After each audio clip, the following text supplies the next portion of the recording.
1 अप्रैल से आमरण अनशन करने जा रहे हैं राष्ट्रवादी क्रांतिकारी।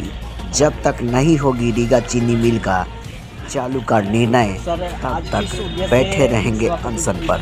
मैं आपके पूरे चैनल को बता दूं, मैं प्रगतिशील किसान फाउंडेशन के चेयरमैन सत्यनारायण सिंह और हमारे लोकसभा के अध्यक्ष हुए, किसान यूनियन के जिला अध्यक्ष हुए, हमारे कर्जा मुक्ति अभियान के जो संचालक है और सभी हमारे किसान बंधु हैं। यहाँ पे हम आए थे। जब आप लोगों को पता होना चाहिए कि 4 सालों से जो है रीगा चीनी मिल एक बंद पड़ा हुआ है और वो बड़ा हुआ है क्या, आर्थिक समस्या के कारण वो बीमार पड़ा हुआ है। सरकार हमारी ध्यान नहीं दे रही है। इसको लेकर के हम लोग ने 2 बार पिछले बार भी अनशन किए थे, जिसमें नीलामी पे चढ़ाया बिहार सरकार के द्वारा। बिहार सरकार ने जिम्मेवारी भी ली है कि हम भुगतान करेंगे, लेकिन अभी शिथिलता के कारण जो है हम लोग बहुत दुखी हो चुके हुए हैं और दिन ब दिन जो है रीगा चीनी मिल ध्वस्त होते जा रहा है। उसका हालात जाकर देख लीजिए और लगता है कि बाद में ऐसा ना हो जाए कि चीनी मिल चलने के लायक नहीं हो। आपने अनशन पर जब बैठे थे तो उस समय भी सभापति जी मौजूद हुए थे, क्या दिलासा दिलाए थे? उस समय की बात कीजिए आप। उस समय भी इन्होंने दिलासा दिलाए थे कि चीनी मिल को चालू किया जाएगा, आपका अनशन बिल्कुल ये खाली नहीं जाएगा और अनशन आपका सफल होगा और हर हाल में चीनी मिल को चलाया जाएगा। इसमें हमारे इन लोग से भी आप पूछ सकते हैं, ये लोग भी बताएंगे। किसान यूनियन मजदूर सभा शायद आप भूल रहे हैं एक बात और बोले थे कि हम अभी जो है सरकार में नहीं।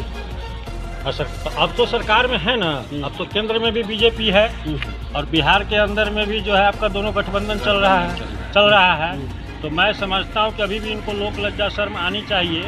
अन्नदाता किसान वह कहा जाता है, जो आत्मा का पिता परमात्मा होते हैं और इस शरीर का जो हड्डी मांस के पुतला का जो हमारा जो जीवित रहता है, जब किसान धरती का सीना चीरता है तो हमारा अनाज उपजता है तो हम लोग खाते हैं। तो मैं यही आपके चैनल के माध्यम से सरकार को मैं आग्रह करूँगा कि आप जो है ये हमने आपको ज्ञापन आज दिए हैं और मुख्यमंत्री जी अभी जिला पदाधिकारी और पुलिस अधीक्षक सभी को दे रहा हूँ। हमारा आगामी 1 अप्रैल 2024 से अनिश्चितकालीन आंदोलन चलेगा, क्योंकि प्रगतिशील किसान फाउंडेशन के क्रांतिकारी सत्यनारायण सिंह वचनबद्ध है यहाँ के किसानों के लिए, या हमारे इसके लिए जान क्यों नहीं चली जाए, लेकिन हम जो है चीनी मिल को चालू करवा के ही रहेंगे, क्योंकि जनता भी यहाँ की भी जनता वोट देती है, सिर्फ हर दूसरे इलाका का नहीं। सभापति जी ने आज आपको क्या करके विदा की? सभापति जी ने पिछले बार शासन दिए थे और इस बार भी कहे कि हम पूर्ण रूप से आपकी बातों को जो है की जो बात है हम इसको रखेंगे जाकर मुख्यमंत्री जी तक, इसको जितना यथाशीघ्र हो इसको समय सीमा निर्धारित करके और इसको जो है चलाने का। 2 शब्द आप भी बताएंगे सर, आप अपना परिचय देते हुए बताएंगे, जनता के लिए, किसानों के लिए बताएंगे आप। ये रीगा चीनी मिल मजदूर सभा के अध्यक्ष है जी। मेरा नाम रामबाबू राय हुआ और बार बार हम लोग मिल रहे हैं सभी लोग से जी। पटना में भी जाके गन्ना मंत्री से जिस समय सरकार थी, तेजस्वी जी से भी हम लोग मिले थे, मुख्यमंत्री जी से। उन्होंने कहा कि ठीक है, इस पर पहल किया जा रहा है और पहल भी बाद में हुआ और सत्यनारायण बाबू हमारे जो प्रगतिशील किसान फाउंडेशन के थे अनशन में बैठे भी, उसका कुछ परिणाम भी आया और NCLT में मामला गया, मगर मामला को जो है लिंगर किया जा रहा है। डेट पर डेट जो पार्टी नीलाम में लिया वो जो है 1 करोड़, दोनों पार्टी 1-1 करोड़ जमा किया और जो है उसको लिंगर करके डेट पर डेट ले रहा है। उसकी मंशा लगता है चलाने का नहीं है, तो इसी तरह से समय सीमा को टाल मटोल कर रहे हैं। आज आप यहाँ पर आए हैं सभापति जी से मिलने के लिए, तो इनके तरफ से क्या सूचना मिला आपको? ये बोले हैं कि जब हम जाके मुख्यमंत्री जी के यहाँ आप लोग की समस्या को रखेंगे, जल्द से जल्द इसका निपटारा करेंगे। जो इनका कहना है कि 1 अप्रैल से फिर से अनशन पर बैठने वाले, धरना पर अनशन पे बैठे, अनिश्चितकालीन आमरण अनशन होगा। क्रांतिकारी कभी धरना पे नहीं बैठते हैं और हम लोग सभी आदमी मजदूर जो है उनके साथ रहेंगे, कदम से कदम मिलाकर। आप कौन है सर, अपना परिचय देंगे? मेरा नाम विकास पाठक हुआ, मैं कर्ज मुक्त भारत अभियान सीतामढ़ी और शिवहर को मैं देखता हूँ। हम लोगों का उद्देश्य है भारत का प्रत्येक नागरिक, ये अभियान मेरा पूरे भारत में चल रहा है, जिसका उद्देश्य है भारत के प्रत्येक एक व्यक्ति को कर्ज मुक्त कराना। के अंदर तो आप किसानों को क्या कहना चाहेंगे? मैं आलोक मेहता जी से 4 बार मिला, उन्होंने आश्वासन दिया हर हालत में इसको चलावेंगे, लेकिन आश्वासन ही रहा, क्योंकि सरकार की जब तक मंशा इस ढंग की रहेगी तब तक फैक्ट्री नहीं चल पाएगी। आपको क्या लगता है कि इस बार आपके जो कार्य है, आप अपने कार्य की तरफ पूरी कड़ी नज़र डाल करके चालू कराने में मैं पुष्टि कर रहे हैं क्या? मैं अब तक आश्वासन पर चल रहा हूँ। अभी तक मुझे आश्वासन पर अब भरोसा नहीं रहा। अब 1 अप्रैल से जो अनशन पर बैठने वाले हैं उसमें किस तरह से सपोर्ट करेंगे आप? या मरण अनशन पर क्रांतिकारी सत्यनारायण सिंह बैठ रहे हैं। मेरा सतत प्रयास रहेगा कि इनके बाजू मिलाकर, हाँ, हर कदम में कदम मिलाकर इनका साथ में दूँ, क्योंकि यह सबों की समस्या है। 40,000 किसानों के परिवारों की समस्या है और इसमें 1200 मजदूर जो कार्यरत थे वो सब घर पर बैठ गए, भुखमरी के कागार पर चले गए। बहुत ही ज्वलन समस्या है यहाँ के किसानों के लिए। आपकी प्रयास होगी कि मतलब इस समस्या को जल्द से जल्द दूर करें?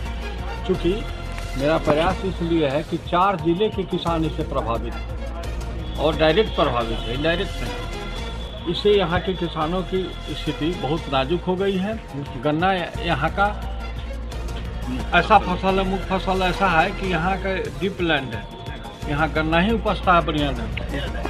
दूसरे जैसे धान है, गेहूँ है, इसकी खेती अच्छे ढंग से नहीं हो पाती है। और यह शुगर फैक्ट्री 80 वर्षों से चालू रहा, एकाएक यह ठप जो हो गया है सरकार के मानसिकता के चलते। क्योंकि यह मिल मालिक बार बार प्रयास कर रहा था कि हमको सरकार मदद करे, मात्र 50 करोड़ रुपए का वह डिमांड किया यह मिल मालिक, लेकिन 50 करोड़ रुपया नहीं मिला तो ये फैक्ट्री माने बैठ गए उसकी। साथ ही साथ 26 करोड़ रुपया जो शुगर फैक्ट्री का, जैसे किसानों का सब्सिडी का बाकी था, इथेनॉल का पैसा मिल मालिक का बाकी था, उसके बाद यह थी जो मैंने पावर जो सप्लाई किया था, सब मिला के 26 करोड़ रुपया वो यदि मिल जाता तो इस पाली को 30 करोड़ रुपया भी सरकार दे देती थी, अब फैक्ट्री चालू हो जाती। इसीलिए सरकार की मंशा नहीं है कि फैक्ट्री चालू हो। सरकारी उदासीनता चाहेंगे तो क्या नहीं हो सकता है? आप तो यूनियन के लीडर हैं, तो लीडर का काम क्या होता है, यूनियन का काम क्या होता है, ये अपने तरीके से आप हम जानते तो यही कर सकते हैं कि हठार वो तलवार बदल जाती है, सरकार की सरकार बदल जाती है। जब जाग के करवट बदलते हैं किसान, इतिहास की रफ्तार बदल जाती है। इसको प्रतिपादन करने के लिए मैं तैयार। किसान है आपके पीछे के जो किसान की एक उम्मीदें हैं, उन किसानों के जागरूक के लिए क्या कहना चाहेंगे? तो सर किसानों की जागरूकता के लिए यही है कि डोर टू डोर हम घूम गए, अभी भी हमारा प्रयास यही है। किसान उस ढंग से जागरूक नहीं हो रहा है, इसके लिए हमको क्षोभ है। एक क्रांतिकारी जब अपना प्राण देने के लिए तैयार है, यह देश जो आज़ाद हुआ वैसे नहीं हुआ। 200 क्रांतिकारी की जीवन लीला समाप्त हो गई और एक क्रांतिकारी अभी सत्यनारायण सिंह जब अपना प्राण त्यागने के लिए तैयार है, बाल बच्चा परिवार सबको छोड़ने के लिए तैयार है, तो किसानों का यह दायित्व बनता है कि कंधे से कंधा मिलाकर इस क्रांतिकारी का साथ दें। यदि वह साथ नहीं देता है तो किसानों की स्थिति इसी तरह से बदतर बनी रहेगी और वो रोड पर चिल्लाता रहेगा, उसको कोई देखने वाला नहीं होगा। इसलिए मैं किसानों से करबद्ध निवेदन करता हूँ, प्रार्थना करता हूँ कि उसमें अपने आप को जागरूक करे और जागरूकता के आधार पर ही किसान आगे बढ़ सकता है और किसानों की समस्या दूर हो सकती है और रीगा चीनी मिल चालू हो सकती है।